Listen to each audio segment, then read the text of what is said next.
Very nice, very kind introduction, and thank you very much for having me today here. It's a real pleasure.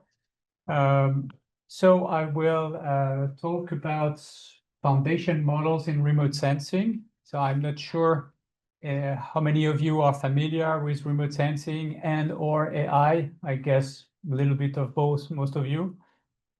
More AI, I think, than remote sensing, but okay. So maybe in that case, we can start with remote sensing. So what is remote sensing? Technically, it's sensing, that is observing, measuring, monitoring in a remote manner, that is to say from a distance. And from a distance can be from very far away. If we look at the Earth from above, that's the title of this book, The Earth from Above, from the sky. Or it can be close range and still be remote without contact anyway. And if you look upwards towards the galaxies, then the universe, we're very far, far, far away. We have a great diversity of platforms to hold the sensors. It goes from satellites, airplanes, drones, and more, if we talk about airborne platforms. And we can talk about a bunch of different kinds of sensors. We call them modalities. It could be optical sensor, like RGB, the same you have on your phone. It could be multi-spectral, hyperspectral, if we have not a few, but hundreds, if not thousands of spectral bands to acquire information.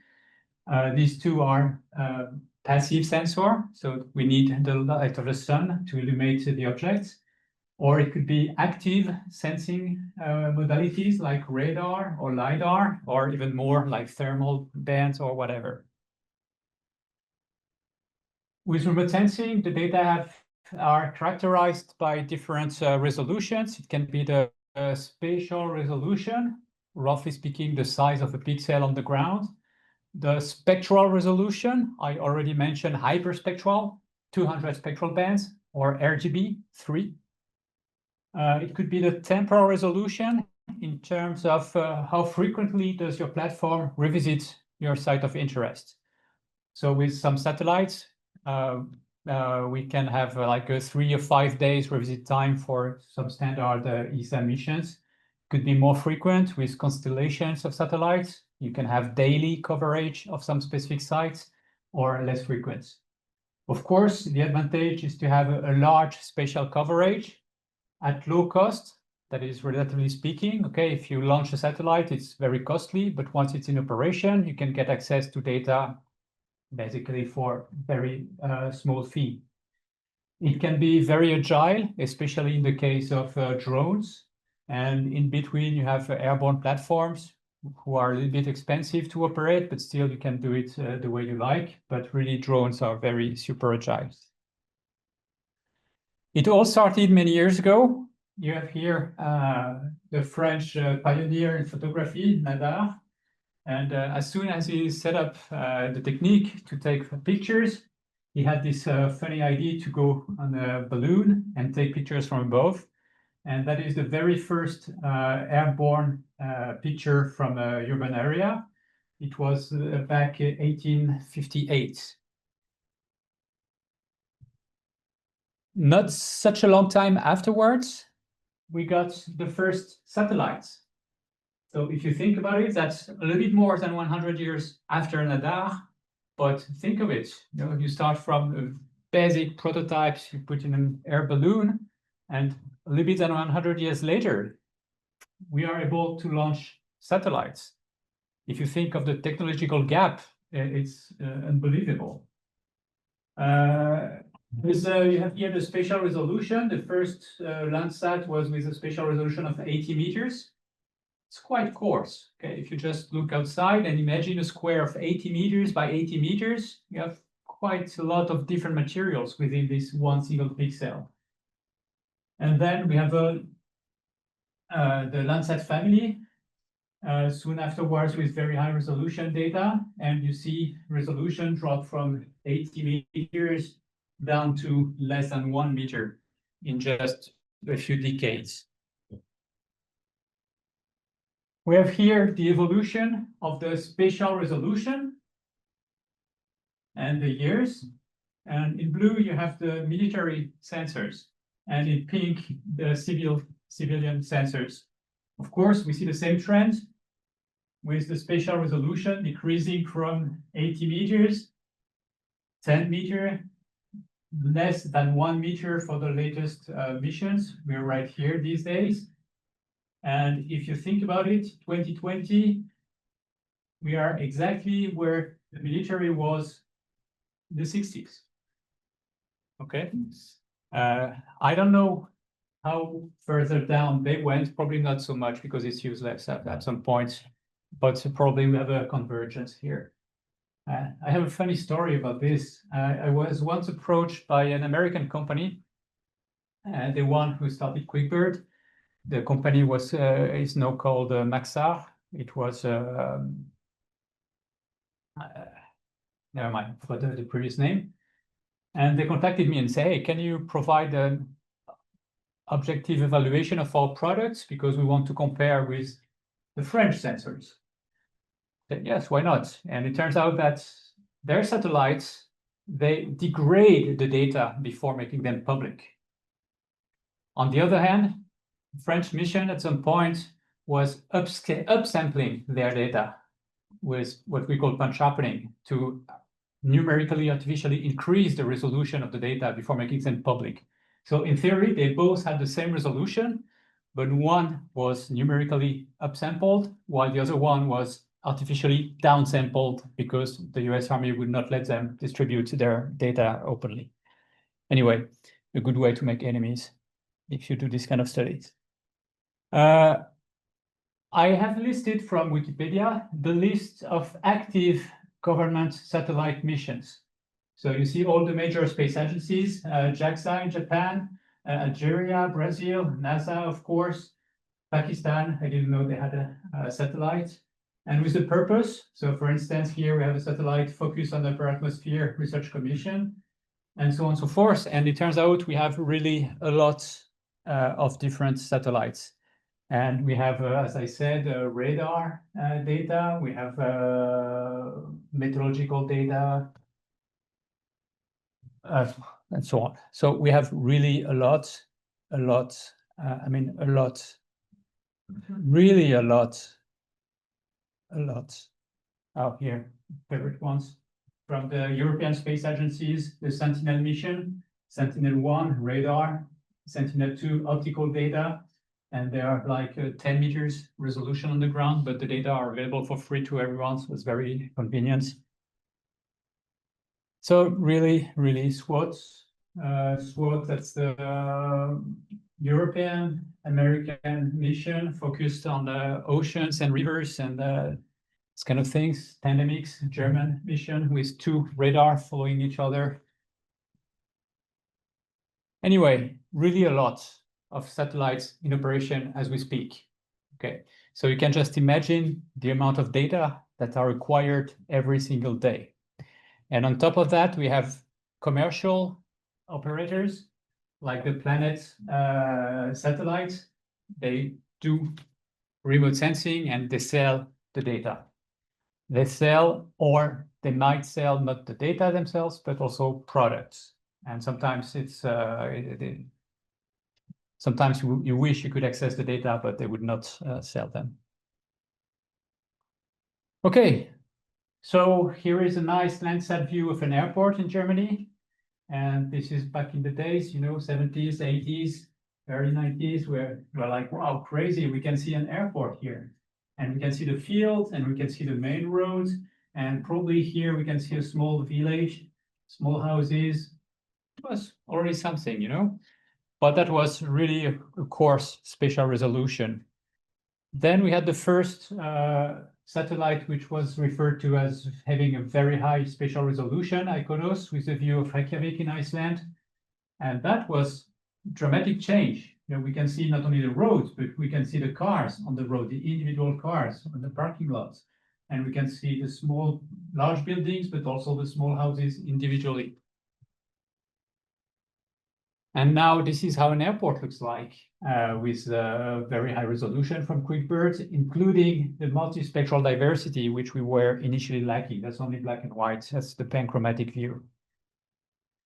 With the very high resolution, an airport is much more detailed, of course. You can see the different tracks, but you can also see the individual flights, the individual aircrafts, and so on.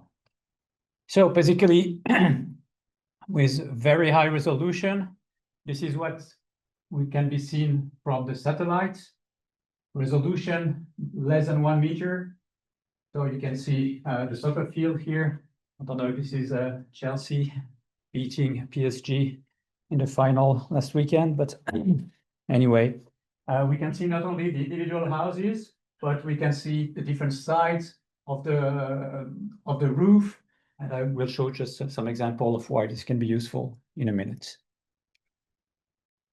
Something else that's never really took off is the ability to perform multi-angular data.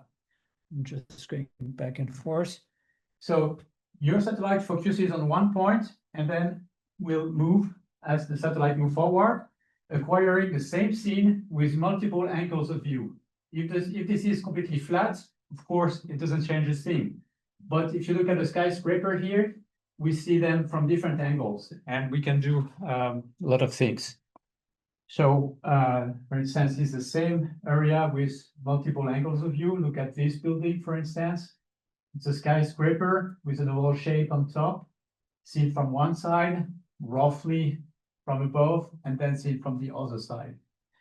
With this kind of data, you can do 3D reconstruction. You can monitor moving objects. If you look at here, you might see the airplane moving forward.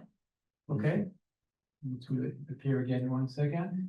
It's here, here. So that's not new. This is from probably 15 years ago. And I must say at that time, it was like, wow, cool, we can do videos sort of from satellites, but I haven't seen applications or civilian applications where this was actually used. Okay, remote sensing. Now just a few words about artificial intelligence. Of course, what is artificial intelligence and define? Well, artificial intelligence, I looked for a proper definition. I find this one. It is not that big, scary thing in the future. Oh, wow, that's very reassuring, you know. I was kind of afraid and scared, but no, it's not that big, scary thing in the future. It's here with us. Oh my God. Okay, so this is not in the future, but does that mean it is scary? I'll leave it to everyone. And that's a definition, a quote from a famous American computer science professor, Fei-Fei Li. Do you know her, anyone? Yes, that's from 76. Okay, so we're talking about 50 years ago. So 50 years ago, AI was already with us. And there was already this kind of debate whether we should be scared or not by AI. Of course, in 50 years, a lot has happened. A lot has happened, and the AI we are doing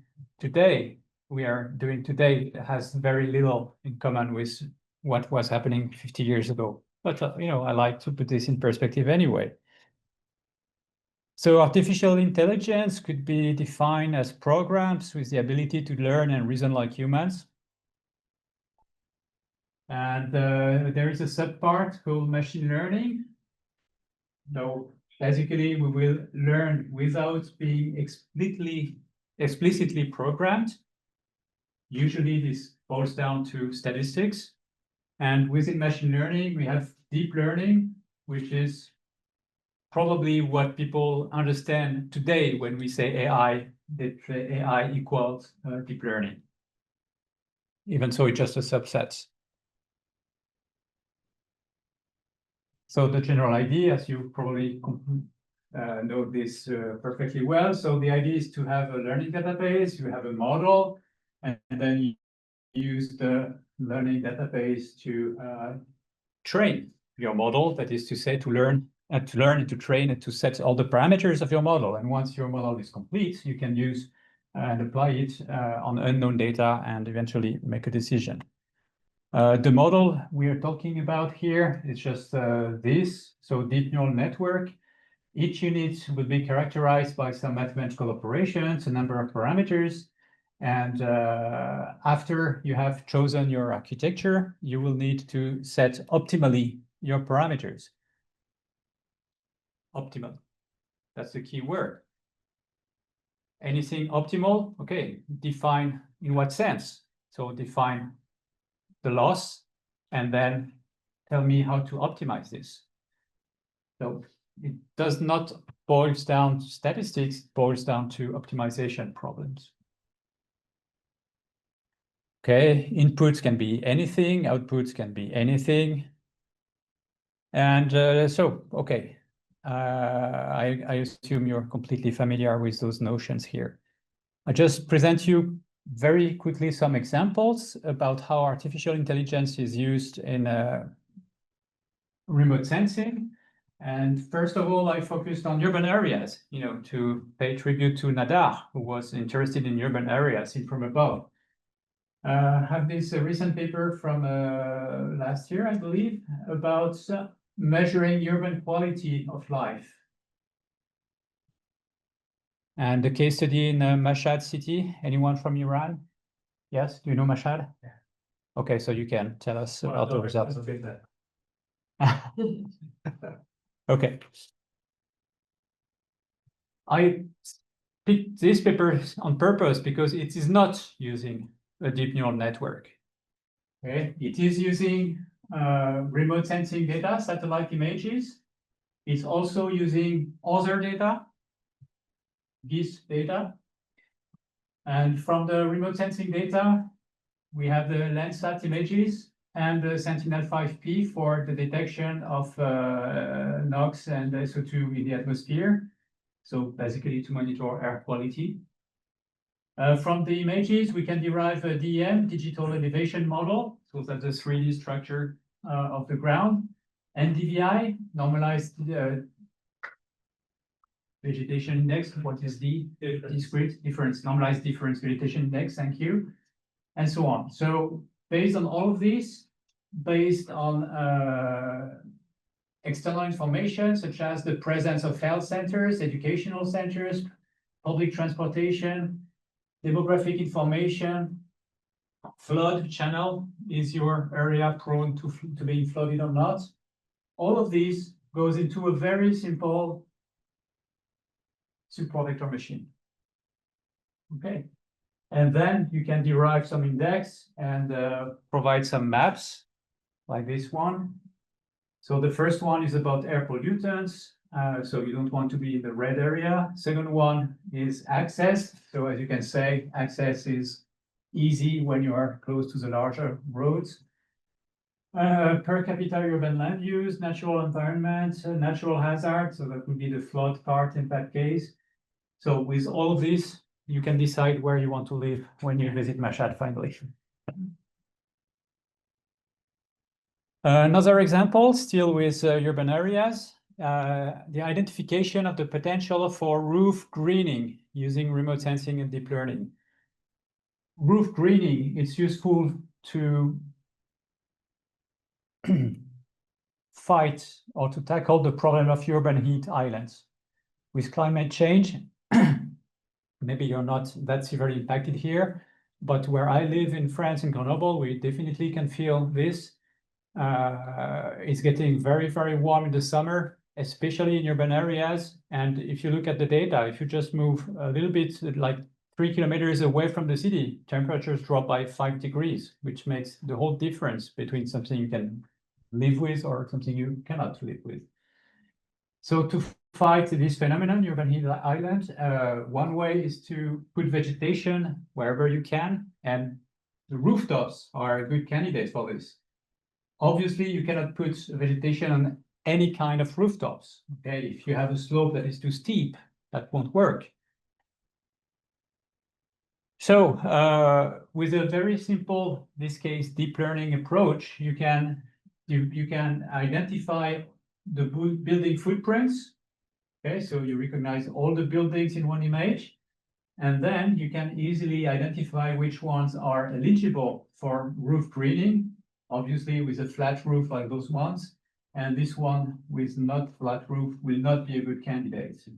And you can do this very easily on large scale, large coverage, and that saves us a lot of time to pre-select potential candidates. A very similar kind of a problem is to identify the rooftops for the potential of to install solar systems, photovoltaic systems. Okay, so again, you need the remote sensing image on top here, and with a simple UNet architecture, you can derive the building footprints, the roof, the different segments of the roofs. So as seen like this one here, and you can derive also an estimation of the slope and of the orientation. So you want not to be too steep, you want to be maybe facing south more than facing north, and these kind of things. And this is the kind of results you get. Okay, so in a sense, here it's completely flat, it's fine. And here you see the different sides with, so that's the ground truth and that's the prediction. You see, it's not bad. And you can also predict the angle. So that's from April this year. Building damage detection, that's a problem that is of interest as well. And again, deep learning is very good at this, provided you have a good database. And the kind of result you get, I don't remember where was this earthquake, I believe in Algeria. And we could cover the whole impacted area and identify the buildings that have been impacted severely by the earthquake and those who are still in place. Okay, so that's just some close-ups. And that's, in that case, single image detection. Okay, and I could go on like this for hours, just showing you examples of where remote sensing can be used and why AI is useful. Of course, AI, as we know it today, has been a game changer for the analysis of remote sensing data. If we look at the literature, it's crazy. The amount of papers that are dealing with AI is just incredibly high in the field these days. For this, we need a lot of data. Yeah. High performance computing helps. And of course, we mentioned algorithms for the optimization part. You should be able to train your architectures. So a game changer, like in many other topics, disciplines, or industrial activities. However, remote sensing is slightly different from standard computer vision, at least for the two following reasons. First, we do not have a lot of annotated data. Okay.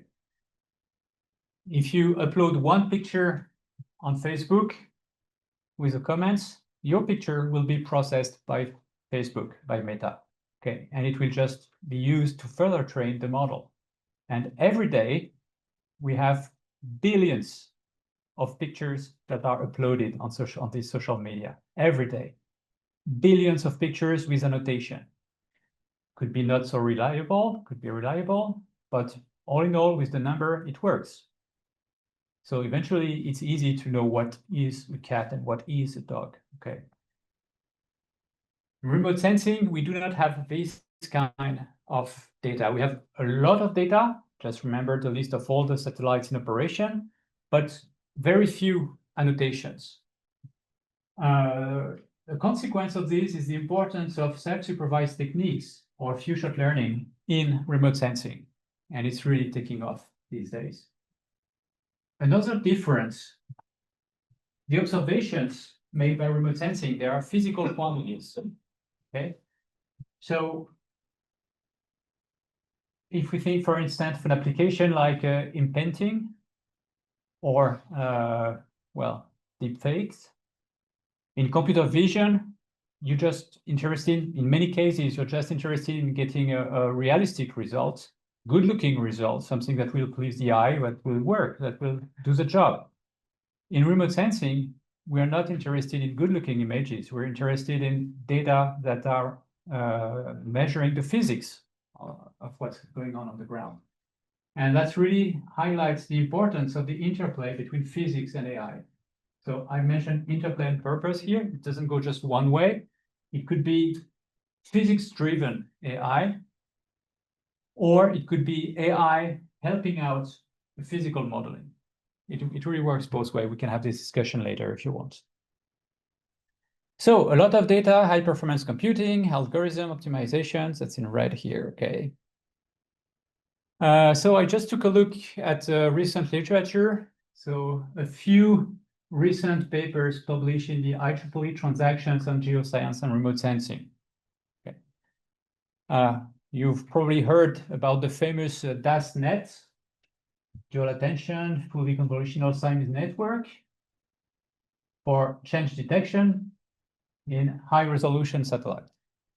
Okay. Well, if you missed that one, you probably did not miss SN-UNet CD, densely connected Siamese network for change detection of very high resolution image, or LNet,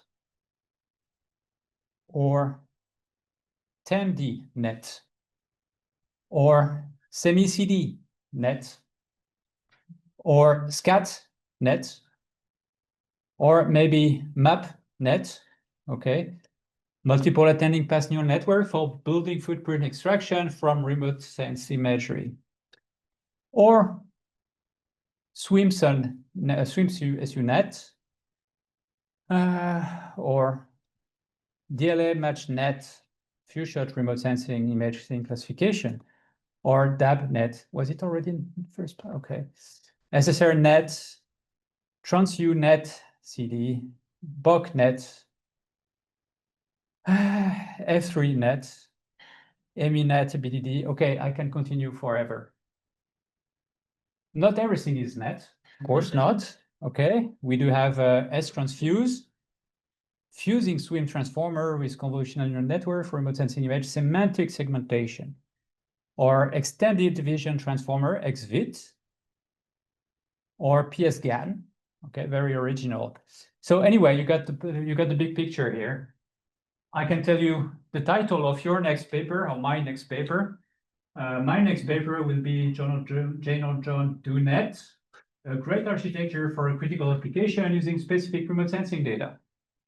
And it works most of the time, okay? I will use a standard convolutional neural network to perform change detection on high-resolution remote sensing data. That works. And literally, we have probably thousands of such papers in the past 18 months. I'm not blaming anyone. I contributed myself some of them, okay?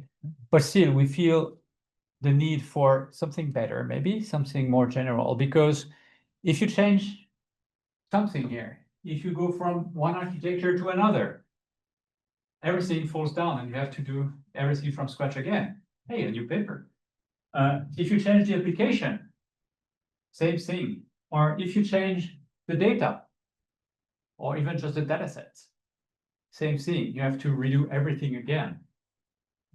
So there is really a strong need for a move away from those John Jane Do nets to something that will work with large-scale pre-trained AI models that will be able to address a wide array of tasks, and that eventually we can fine-tune. Yes, you get it. That's the definition of a foundation model. So a foundation models aim at do these things. What do we need for foundation models? Well, we need a lot of data, high-performance computing, and advanced algorithms. Yes, we've seen these three lines before. So foundation models are very trendy in computer vision for some time now, and it has been extensively studied already. However, we have an important domain gap between ground level and remote sensing images. Okay, we have very different data distributions. If you think about what a train looked like from the ground, that will be used in all the computer vision database today, and how it looks if you look from above, it can be, of course, very different. So I'm just telling here that yes, it makes sense to have foundation models specifically for remote sensing data. So we can have multiple kinds of data to work with. Panchromatic data, black and white, usually with a very fine spatial resolution. True color, RGB. Multi-spectral, so I have 3 bands, RGB. I have 7 bands. I have 300 bands. Radar, we could have LiDAR, thermal, whatever. And the downstream tasks that are the most common ones are segmentation. I don't know, you can detect the extent of a wildfire. Object detection, or change detection, or the classification between variety of land cover classes. The first papers on foundation models in remote sensing are from 2021, so 4 years ago. We had 3 of them the same year, and very quickly this expanded. Okay, I should update this because for 2024 this is far from complete, and in 25 got even more. Okay. In May, I attended a workshop jointly organized by NASA and the European Space Agency in Rome. It was for a 3 days workshop just on foundation model in remote sensing. Okay, and there were about 900 participants, both online and on site. So it's really moving in all directions these days. Okay, we have the same observation with the use of vision language geofoundation models. Okay, but let's take a look at the different architecture. Remember, for a foundation model, we will need an architecture. And you have here the architectures that are used in remote sensing. So we find the usual suspects, like the ResNet, different kinds of ResNet architecture. And then the transformers, of course, and what we can mention also, BIOL, MAE, mass encoders, and we have Dino over there. Dino was in part made by some team members in Grenoble. So basically all the architecture you know from, or you may know from computer vision. Okay. And the tasks that they are considering: classification, semantic segmentation, object detection, change detection. So what is a foundation model? Again, I've been looking for accurate, unambiguous, clear definition. And I took this definition from this paper here. So foundation models refer to large-scale pre-trained models that provide a robust starting point for various downstream tasks across different domains. Blah, blah, blah, blah, blah. Super clear. Okay. Large scale. What does that mean? How large is large? Okay. If I have 100 pictures, is it large? If I have 100,000 pictures, 100 million pictures, what is large? It's not very clear. And all of these to provide a robust starting point. Wow, define robust. No idea. And to do what? To do various downstream tasks. Again, super accurate and unambiguous, okay? So the bottom line here is that maybe those foundation models, they do not differ that much from all these John Doe Netz papers we have seen. Yes and no. Clearly no, because definitely there is a change of scale in everything. that justifies to coin a new name. I will show one example in a few minutes. Okay, we face the usual challenges: need for high quality, diverse training data, significant computational resources, and that may be the most important thing. If we think about why would a foundation model be useful, you can think of the end user. Let's say you're a farmer and you would like to monitor the hydraulic stress on your exploitation accurately, or to detect or to make an early detection of some problems on your fields. So maybe AI and remote sensing can help, but there's no way you will be able to train everything. First of all, you don't have the expertise, but you don't have the resources. While if you have foundation models available, you just take it, fine-tune it for your own area, your own culture, and that's it. So basically, if you see at this workshop with NASA, there was Google was there, and they explained what they did. Insane. Okay, nobody else can do what they do. But eventually, if they come up with a model that they share, and you can just take and fine tune, that's fantastic.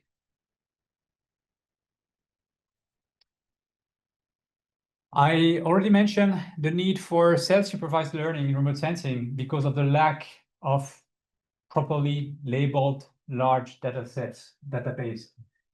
And here in this trend, we see two different families: contrastive learning, that we learn representations by comparing different views of the same data point. It could be temporal views.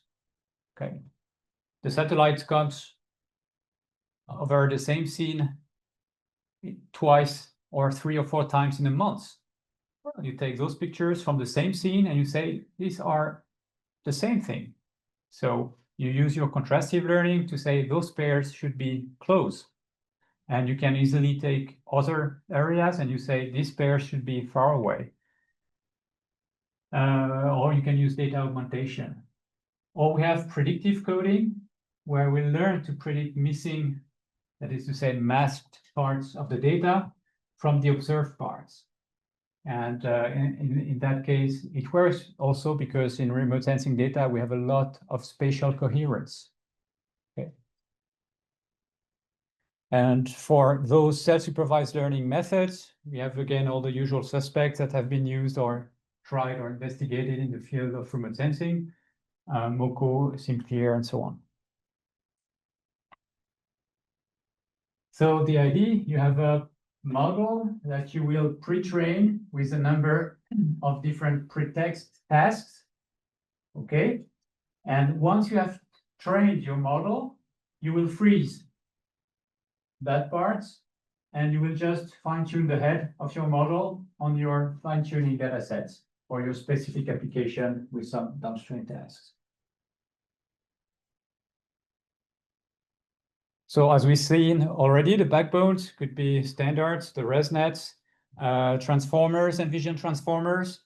They are very useful in remote sensing because they are able to model long-range dependencies with the self-attention modules. And I just said that in remote sensing, we have a lot of spatial coherence in the data, so that makes sense. The tasks, those could be standard computer vision tasks, like semantic segmentation, object detection, change detection, etc. Or they could be more remote sensing specific with the monitoring of the environment, applications in archaeology, agriculture, forestry, two big topics here. Disaster management, also another big topic. I had a meeting yesterday with the firemen in France, and they are very keen on using remote sensing and AI. Okay. So I will show, maybe I will just jump to the second example. Okay, I will just present spectral Earth with the aim of training hyperspectral foundation models at scale. This is a joint work with the German Space Agency, the DLR, the Technical University of Munich, and my group in Grenoble.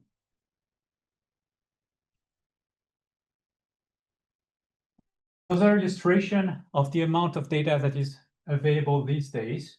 Okay, if you go just 10 years ago, 2015, we're here. You can see the amount of data that is available in petabytes.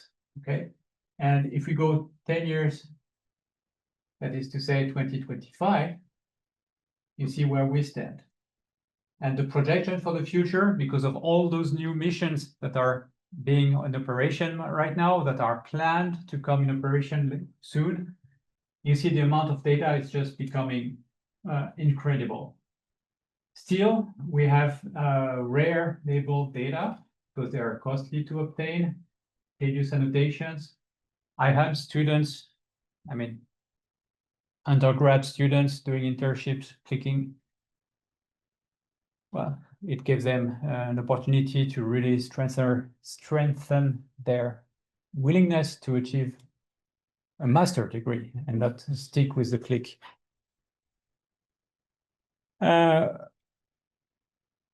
Okay, so that's the same thing. So that's the picture I was referring to some time ago when I was saying, okay, is it the same thing or not? Yes, it's the same thing. It's a model, deep architecture with parameters that need to be trained. So in a sense, it's the same, but if you look at what we did for spectralers, you have the number of pixels of the dataset. So we are in the range of 10 to the power of 10. And if you look at the literature for 25 years until 10 years ago, if you see one paper in hyperspectral remote sensing, it will be validated on 2 or 3 images. We have the famous or infamous Indian pines. Pavia University, I would say these are the 2 most frequent ones. They are the Lena of the hyperspectral sensing. Do you know who's Lena? Anyone? Yes? Yeah, shouldn't be using that anymore though. Yeah. And I was wondering if the new generation have ever heard about her, because It's on my computer vision slides. Used to be to say don't use this anymore. So anyway, we had our own versions of Lena, and as you can see, the number of pixels is just 10 to the power of 5 or 6, and it has been like this for 25 years. This is what we had. Okay, and now with spectralers, we have multiple order of magnitudes change. So when you see such a change, multiple order of magnitude, 5 orders of magnitude, yes, it makes sense to coin this new word and say, yes, the model we will train on this data do not have the same genericity as the models trained on this image. With foundation models, we need diversity. So the first diversity we need is the spatial diversity. In this case, we mostly use data from the German satellite Nmap, 30 meters resolution on the ground, 200 spectral bands, and really they are all over the world. Okay. Maybe a little bit more in Australia for some reason. So maybe the data are not completely balanced in terms of continental representations, but it's not bad. I mean, it's probably the best that is existing these days. And all in all, we are talking about 3 terabytes of data, which is more than what is existing and still probably much less than what you find in computer vision. And they are mostly cloud-free. So we removed all the data with too many clouds, because with optical data, such as hyperspectral data, we do not see through the clouds. So, and you have multiple patches here. These are the same areas at multiple times. So here we see a little bit of clouds, no clouds. The cloud is a problem in itself, but the shadow of the cloud is also a problem. Okay. I'm switching this because usually it crashes PowerPoint. If you take fields, you can see, depending on the season, it looks very differently. Here you see only soil or different cultures. Of course, here you have the snow. So is it the same thing? I don't know. What else? You see here the tides. So really, if you take pictures at different times, you can have quite different spectral contents or contents itself. For the downstream tasks, we consider multiple existing products, such as the Korean database, which is a multi-label land cover classification. It's, where is it? I believe this is, where is it? Well, it typically gives you this kind of map on the European scale. So it's a lot of information. Crop type segmentations, that's another existing database, CDL, and land cover segmentation. In terms of architectures, we tried different things, from very simple variations of the classical CNN with vision transformers, and then the models could range from 22 million parameters to over 1 billion parameters. Okay, to see what kind of applications or what kind of performances we can get with different kind of models. And we tried 3 different self-supervised learning algorithms and over 10 pre-trained models. So for self-supervised, we tried Dino and Moko. And we tried the mask autoencoders as well, and the convnets. And the convnets, so very simple, are not completely out of the game. So we see the results here. So we have different tasks with the Korean datasets, or the CDL, or the encoder, I don't remember the name, and different architecture with training using random initialization, Moko V2, Dino, or MEA. And you see the level of performances that you can get, which is actually not that bad. Okay, with large vision transformer, of course, you need very large data sets. Okay, here we see that with the pre-trained models, we might converge a little bit faster when it comes to fine-tuning. So it means that the representation we learned were actually kind of useful for the tasks. So Spectral Earth, it's available online, and actually the papers was published in IEEE. I received an email this morning, so but it was available already. Okay. So just as a conclusion, a few future directions to consider. Multimodal data integration. Okay, don't think this. We can have, again, very different kinds of sensing modalities. And it still is an open research avenue, how to optimally integrate all those different modalities. Some are quite easy to merge, like if you take high resolution optical image, multi-spectral image, even maybe hyperspectral image, because they all come with the same geometry, maybe not the same resolution. You need to adapt, but okay. If you start mixing this with SAR images, it's completely different. SAR data do not have the same geometry. And if the land is flat, SAR is easy. I live in the Alps, so it's a completely different story. I say it's an emerging topic. So we are talking about foundation models in remote sensing using multimodal data. So it is a niche within a niche. And already we see the number of papers just increasing dramatically, just for last year, okay? And some of them are using a lot of modalities like RGB, SAR, multispectral, and geographic data, I believe. Some are just using only 2 modalities, some 3, okay? But we already have a lot. So I was joking about the John Dunnett papers. We are already there in this niche of a niche topic with survey papers already. So when you see a survey paper popping in, you say, okay, it's a survey. It's supposed to summarize a large number of papers.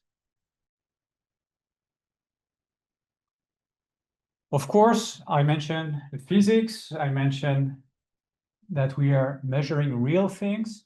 So it's important to have interpretable models. What are the interactions driving the model's prediction? Why are certain features instrumental? Why some are not so important? And how effective are the decisions then once we validate with real-world applications? So interpretability, it's an important topic in many fields of artificial intelligence. It's the case as well in remote sensing. And the key thing, the interdisciplinary collaboration to make sure we integrate properly the physics in the learning process. And reversely, that we integrate learning, machine learning in physics-based models. Okay, and that was a conclusion from a colleague working with SAR foundation models. Because if you ignore the physics of radar sensing, there is no way you can do a good job. I'd like to just mention one effort. It's called TerraMind. So if you have to use one, I would recommend you take a look at TerraMind. It seems they did something great. I have colleagues in the Jülich Computing Center in Germany who were instrumental here. They use supercomputers that nobody has except those guys and GAFAM. And really a lot of different modalities and I mean, it looks like it's a really great, important model. Okay, so I think I'm running more or less at the end of the time that was allocated. So, well, thank you first for your attention, and we can have some discussions if you like. So, thank you.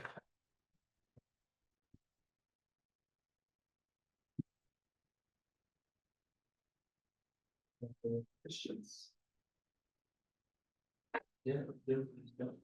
So you're using a self-supervised learning to learn some sort of useful representations with the idea that you can use some supervised learning that on a smaller labeled data set, right? This can be probably useful, right? Yeah. Have you tried using any unsupervised algorithms to aid the labeling? Clustering, example.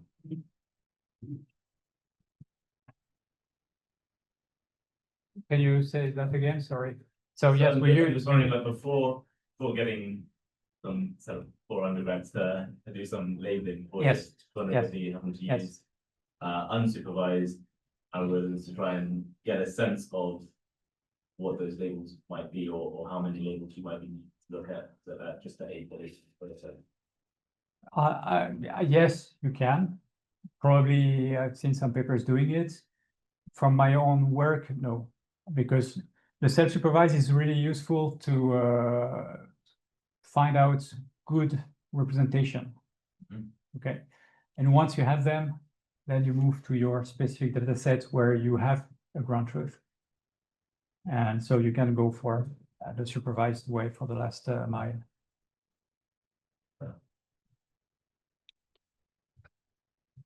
I had a question too. I work mostly about medical imaging and Yes. data, and one of the key questions that we have right now is observable quantification. If you have an algorithm that, for example, observable, right? So critical tasks, you want to have some uncertainty bound around your prediction, right? Because you want to, is that something that is, well, what is completely sensing, remote sensing fields work on uncertainty quantification? Use this for prediction, for example, if you want to do the root reading and you have some prediction, but then you go to the places that doesn't work, Yes. it's not really cost saving. Yes. Yes. Yes. You don't know Yes. Yeah.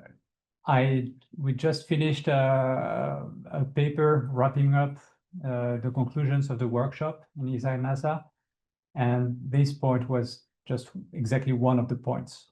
And personally, I never worked with this problem of uncertainty, measuring it. I must say, I'm glad I'm not working with medical applications because I think it's even more challenging than remote sensing. We do a lot of super resolution. There are many papers on super resolution. But if you're wrong, it's probably at least at first thought it's not as critical as in the example you mentioned. Yeah, but I know it's a hot topic too. Yes. Other questions? Thank you for presentation. I have a question like as you have presented the foundation models, some from Dino and Morpho, they are like to go for the RGB images as the input for the foundation, and compared to compared to the hyperspectral images, and what's the difference of the model selection, or just to keep using the same one and expand the first layer or something? Yes, you need to, with the hyperspectral data, the problem is the spectral dimension, obviously. Okay, so you can either expand the model or work on the feature extraction first. So you can, I'm not talking about band selection. You can say, I will do band selection. I have 200 bands. I will take only 3 that will be my RGB-like data. Okay. Of course, if you do this, you lose a lot of potential information. Okay. Another strategy is to do feature extraction. We say, because we do not live in a 200-dimensional space. It's much less. In most applications, it's much less. But the fact that you live in a, let's say, 3-dimensional space doesn't mean that these 3 dimensions are exactly 3 components from your data, but you can extract the features that are the most relevant and then come back to the same kind of entries your model needs. That means that we, similar to the Dino, like 3 channels that input, that we select the 3 kind of channels features from the hyperspectral. Yes. images. You can do this or expand the model. But you know, the paper Spectralis is available now, so you can check exactly the details. Thank Yeah. you. Okay. Any other questions? It's not the case. All right. Thank you very So- much again. Thank you very much.